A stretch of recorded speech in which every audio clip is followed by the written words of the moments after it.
नमस्कार दोस्तों, उमेश की क्लास में आपका स्वागत है। आज मैं आपके लिए मैथ्स के इंपॉर्टेंट क्वेश्चन लेकर के आया हूं। सभी चैप्टर से क्वेश्चन लिए गए हैं इंपॉर्टेंट। चलिए स्टार्ट करते हैं। पहला सवाल, ए व बी की वर्तमान आयु का अनुपात 3:5 है।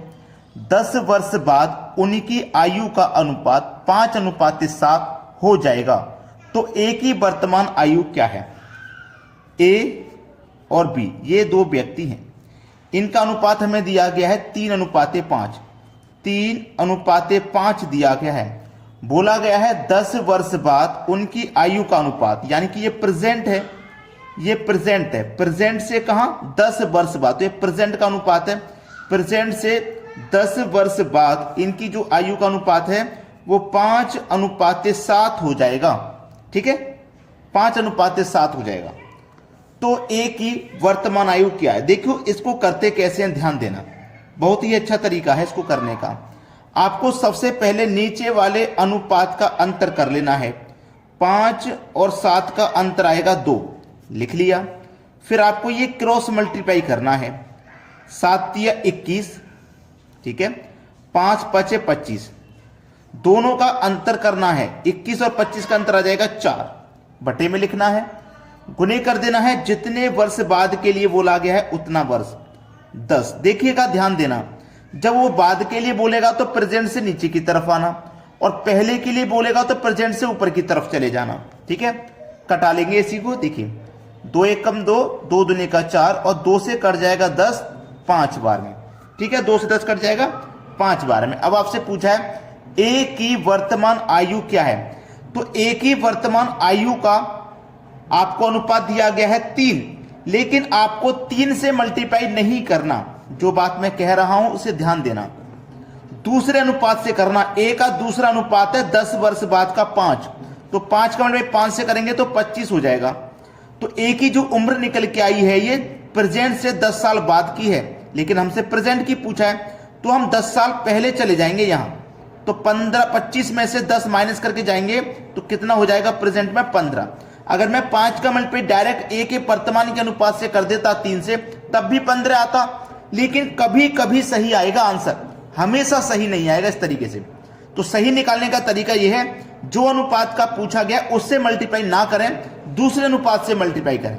बात समझ में आ गई? तो आपका आंसर हो जाएगा 15। ए की जो उम्र है वो 15 वर्ष है। यह बिल्कुल सही जवाब है। अब देखते हैं अगला सवाल। अगला सवाल है आपका, दो संख्याओं में 7:9 का अनुपात है। प्रत्येक संख्या में 5 जोड़ दिया जाए तो उनमें 4:5 का अनुपात हो जाता है। बड़ी संख्या ज्ञात करें। यह सवाल बहुत ही अच्छा है। इसको करने के कई तरीके हैं, लेकिन मैं आपको एक सिंपल सा मेथड बता देता हूं।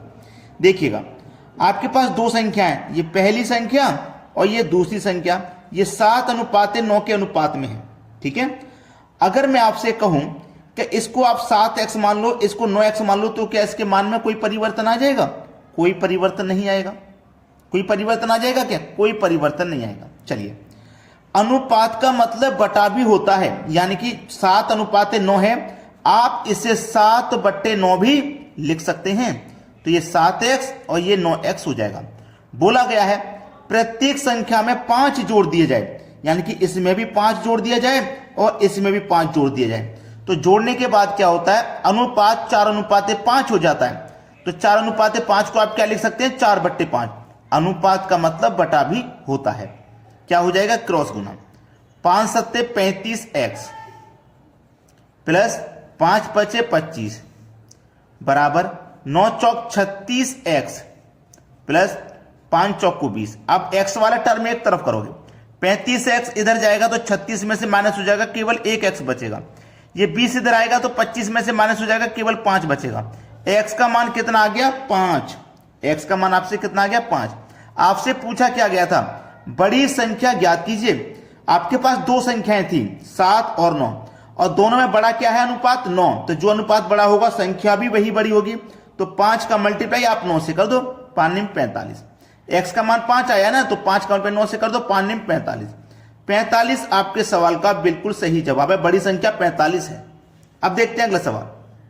अगला प्रश्न है, दो धातुओं के 80 ग्राम मिश्रण में दोनों का अनुपात 5:3 है। दो धातु हैं, ये पहली धातु, ये दूसरी धातु, दोनों का अनुपात 5:3 है, 5:3 है। दूसरी धातु की कितनी मात्रा बढ़ा दी जाए कि अनुपात 5:4 हो जाए? अनुपात कितना हो जाए? 5:4। तो वो दूसरी धातु की मात्रा बढ़ाने के लिए कह रहा है ना, पहली की तो नहीं कह रहा। तो पहली तो देखो सेम टू सेम है।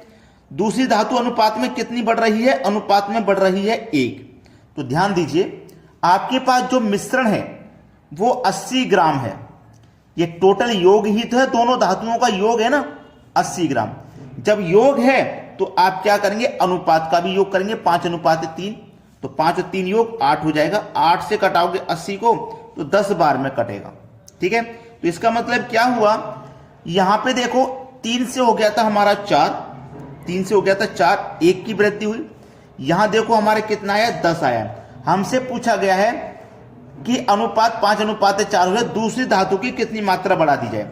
तो देखिए 1 की वैल्यू ये कितने के बराबर हो जाएगी? 10 के बराबर, यानी कि 10 ग्राम की मात्रा बढ़ा दी जाए। हम अगर 10 ग्राम बढ़ा देंगे तो हमारा अनुपात 5:4 हो जाएगा। क्लियर है सभी को? किसी को कोई दिक्कत तो नहीं है? इसको आप चेक भी कर सकते हो। देखो कैसे, हमारे पास पहली धातु और दूसरी धातु का अनुपात कितना है? 5:3। ठीक है, 10 का मतलब मैं 5 से करूंगा 50, 30 से करूंगा तो 30। तो ये 50 और 30 हो गया, दोनों को जोड़ेंगे तो 80 ग्राम ही तो हो जाएगा।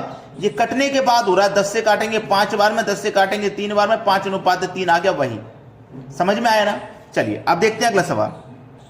अगला प्रश्न है, 25 वस्तुओं का क्रय मूल्य 20 वस्तुओं के विक्रय मूल्य के बराबर है, तो लाभ या हानि प्रतिशत ज्ञात करें। बोला गया है 25 वस्तुओं का क्रय मूल्य, क्रय मूल्य मतलब कॉस्ट प्राइस, 20 वस्तुओं के विक्रय मूल्य, विक्रय मूल्य मतलब सेलिंग प्राइस के बराबर है। बराबर है तो बराबर ले लो। अब लाभ हो रहा है या हानि हो रहा है इसमें ये चेक करना।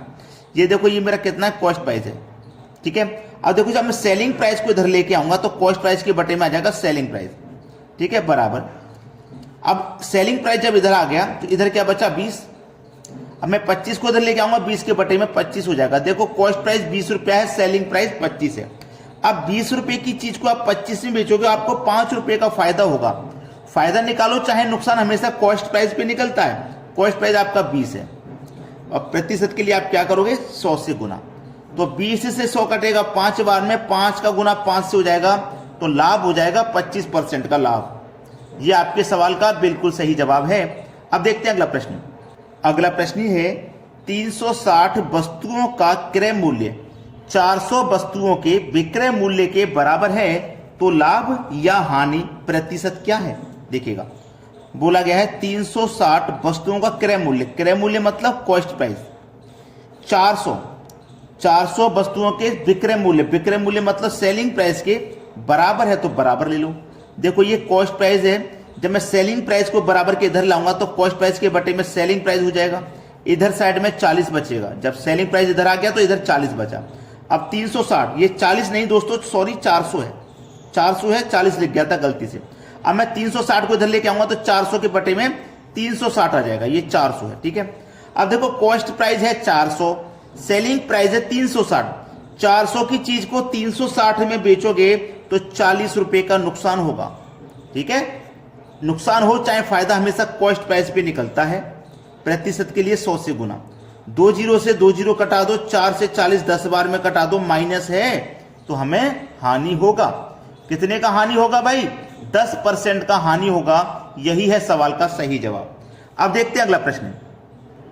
अगला प्रश्न है 3 क्रमांगत संख्याओं का योग 18 है, तो अगली 3 क्रमांगत संख्याओं का योग ज्ञात कीजिए।